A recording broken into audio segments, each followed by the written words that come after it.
Well, I loved Linda's last question. I think that was awesome to see that these are questions that we need answers for, and it's shocking today in the public life of our country that we don't have better thought through ideas and proposals to deal with something that is affecting every single family in America, and that literally is a national security issue on every front. I mean, the thing that we always hear about America is that we have such great human capital. But what makes that human capital so great? It's our mental capital.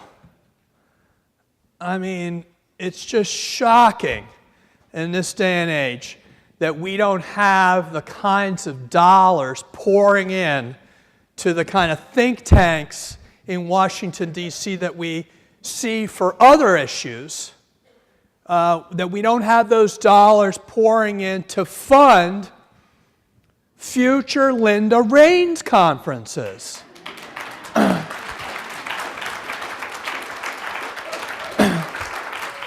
I mean, then we'd know that we actually had our priorities right, Linda. We'd know that this country cared about what you're doing here and what this conference is all about. I mean, bringing innovative providers and thinkers and investors.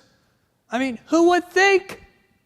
Who would think that you'd actually put together the kind of thoughtful presentations that you've had here today and focus it around something that all of us could benefit from as a nation, individually and in our families and as a nation? I mean, it really does tell you something that, when the gentleman got up and said, I'm a low-profit provider, he might as well have been speaking for everyone in the mental health field. Because, so I had the honor of authoring the Mental Health Parity and Addiction Equity Act. And I always tell folks that they kind of got me by default because it didn't seem like there were a lot of politicians fighting over the dubious distinction of being the author of a bill that had both mental health in it and addiction, because then, this was the double jeopardy. And then the last thing they wanted was a reporter asking him, well, do they have a mental health issue or addiction issue, or does their family? So, of course, politicians would have two answers. Yes, in which case there'd be 50 more questions on what medications you're on, where you've been to treatment, and so forth. Or no, in which case every reporter would know that they were lying. So this was not an issue that politicians were rushing in to be the champion of. And I was blessed because I had Bill Emmett, who's head of the Kennedy Forum, and was NAMI chapter president in Rhode Island, and got me to be the co-sponsor of a state law in Rhode Island for parity. And when I got to Congress, I just thought, well, I'll at least sign on to everything that I signed on into Rhode Island. I got to Washington, and I was surprised when I said to the clerk, can I hopefully make it in the top half of the Congress? Because there's 435 members of Congress. I said, maybe I can make it in the top 100, and I'll go home to my mental health community and tell them I made it in the top 100. Because I was used to, as a state rep, rushing to the clerk's desk if it was a really popular bill, so my name could be like way up there on the list of co-sponsors. You can imagine my surprise when the clerk came back and said, well, Congressman Kennedy, if you want to sponsor the bill, it's all yours. So it really is a sign of the troubling fact of our stigma in this country that I got to be the champion of a bill that is such an important bill, but which, frankly, people still have a hard time wrapping their heads around and understanding how critical it is to our nation's health overall. So I like to first address this as both mental illness and mental health, because obviously in our movement we get the two kind of mixed together, and no one kind of knows what we're talking about. So the parity law is to provide equal coverage for those with mental illness. Okay, that's, an illness needs treatment like every other illness, and whether you're inpatient in-network or outpatient in-network, or inpatient out-of-network or outpatient out-of-network, or you need pharmacy ER benefits, you must receive under the law the same level of care, primary, secondary, tertiary levels of care, that you would receive if you were getting similar treatment for cancer, cardiovascular disease, or diabetes. That's what the law says.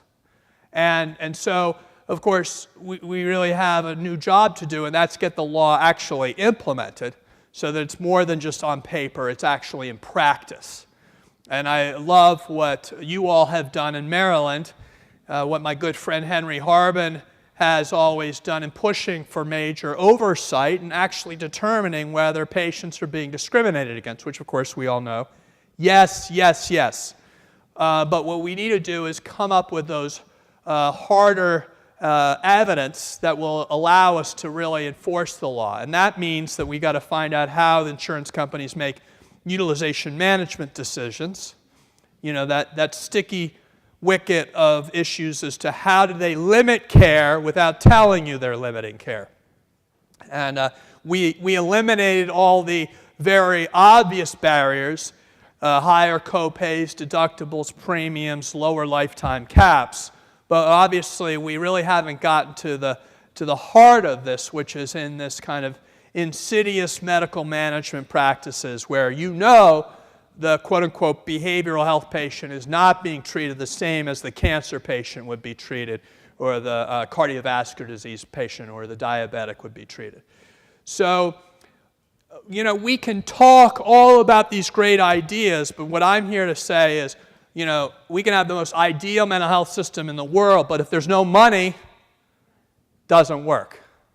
So we got to start upstream, and while we're coming up with all these brilliant ideas and opining the fact that payers are going to recognize that this is a great value because they're going to show that this technology is going to help improve the optimal outcomes of a patient with comorbidity, blah, blah, blah, right? At the end of the day, what we need to know is, do they have someone breathing down their back and they feel a little liability? Because last time I checked, what makes Washington move, what makes the world go round, is liability and the fear of liability. That's why they hire all those lobbyists in Washington, D.C. to CYA, okay? Cover your ass. That's what it's about. And now insurance companies don't have to worry about covering their ass because they don't have to worry about covering their tracks because there aren't any tracks to cover because no one is demanding that we get that data that will determine whether they are applying these standards in the like way across mental health, medical, and surgical, just as we require under the law.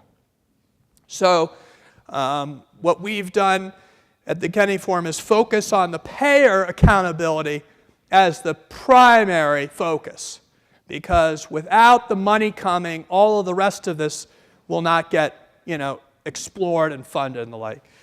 But the next piece, which you've kind of started to get into in this conference, is the provider accountability, because of course, since we've starved the system, we don't have the same kind of experience, because the money has never been in there, to illustrate and demonstrate all the things that we've talked about, and I know you've discussed at this conference, in terms of what the best practices are and making sure that we can demonstrate that on scale. There's never been enough money, there's never been enough wherewithal to take these things to scale in the way that they really should be. So provider accountability needs to be part of this. When Congressman Ramstad, my Republican co-sponsor, and I did parity hearings around the country, people were as outraged about the fact that they could not be sure that their loved one got the right treatment, as much as they were outraged at the fact that obviously the insurance companies never paid for any of the treatment. So, because they did mortgage their homes, by the way, to get this treatment. So, people are going to take care of their families even if the insurance companies don't. We got to work on both. We got to get the payment, but we also got to make sure that there's accountability on the provider side. And we need to help providers understand where those metrics are. So, yes, we're going to leave a lot up to the human interaction and that special, bond that someone has with their therapist. But we're also going to make sure that we employ what we understand that already works out there. So no matter where you live in this country or in this state, you don't get excluded from, kind of the best practices that are acknowledged everywhere else in the country. And that's not a revolutionary concept, but, for our field, it is a new concept because we've never been able to actually push that out. Integration is really the key to all of this because our whole medical civil rights law says we've got to make sure health is health. And we don't just say health here and mental health there. And in my book, give it a shameless plug, A Common Struggle, I talk about going to visit my former colleague, Jesse Jackson Jr., when he was at the same clinic that I was in a couple of years earlier, and he wanted to see me. And he was perplexed that, this, mental health wing was on the periphery of the medical campus. In other words, it really was not central to the complex, the medical complex.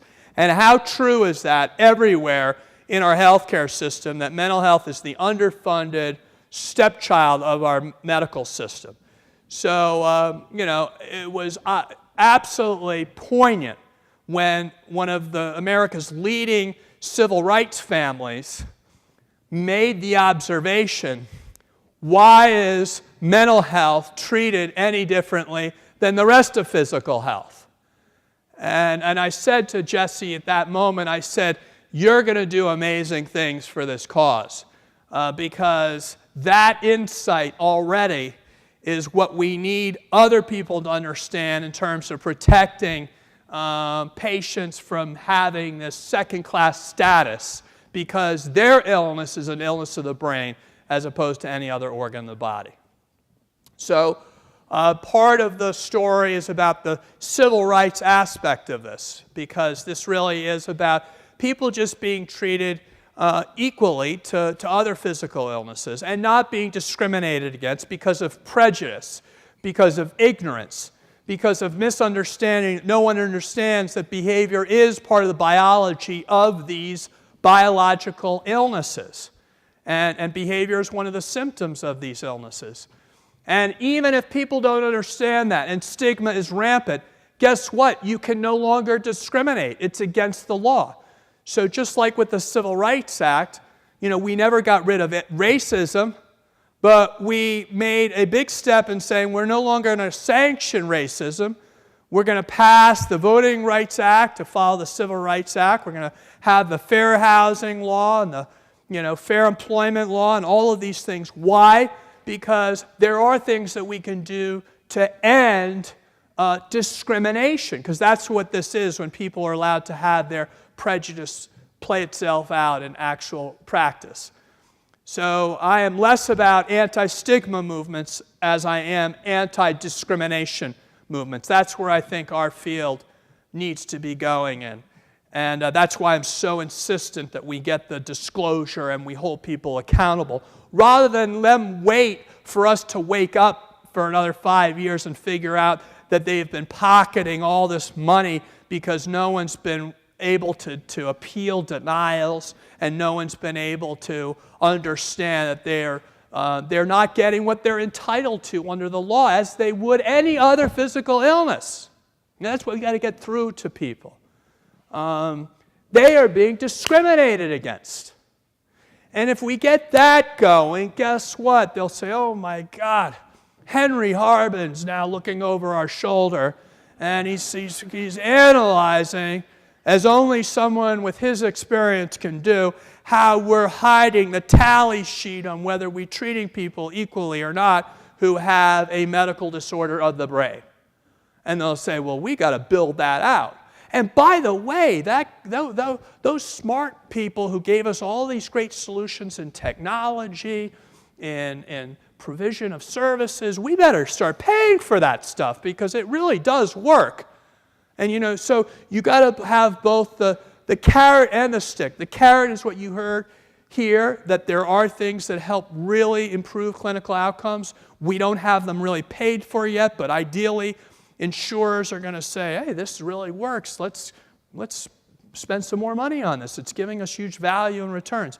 That's good, but if you combine that with a little bit of pressure from behind, then I think we've got a more optimal situation in order to get people the care and the improved care that I know we all believe they can receive. So I really appreciate what you're doing in this conference because we need to know what our roadmap is. And if we finally have the doors open and we can finally enter into the rest of the house of medicine, and finally the world comes around to what we've always been talking about, and that is brain health is good for overall health, and brain health has a series of other positive effects on the rest of society that have previously been unmeasured, but now can be calculated. So we all know brain health is, we're going to improve education, we're going to reduce criminal justice, we're going to improve the comorbidities, we're going to advance. I mean, it's just going to be like a aha moment. We're all going to say, why did it take so long for us to figure this out? And at that moment, and I think we're going to approach that moment, I think sooner than later, we need to, as a country, be able to have the roadmap. So if you had someone come in and say, I'm ready to fund stuff, say, here's your menu of opportunities. Here are the things that could be employed that will really measurably improve the lives of people.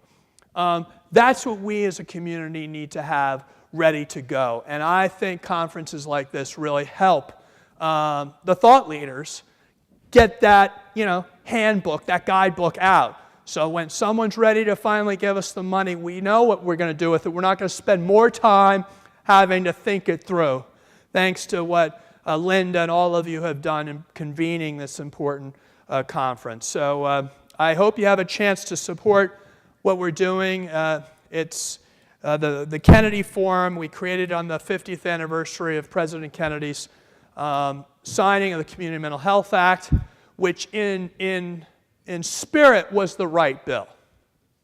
When he signed the bill, he said the mentally ill need no longer be alien to our affections or beyond the help of our communities. He had it right.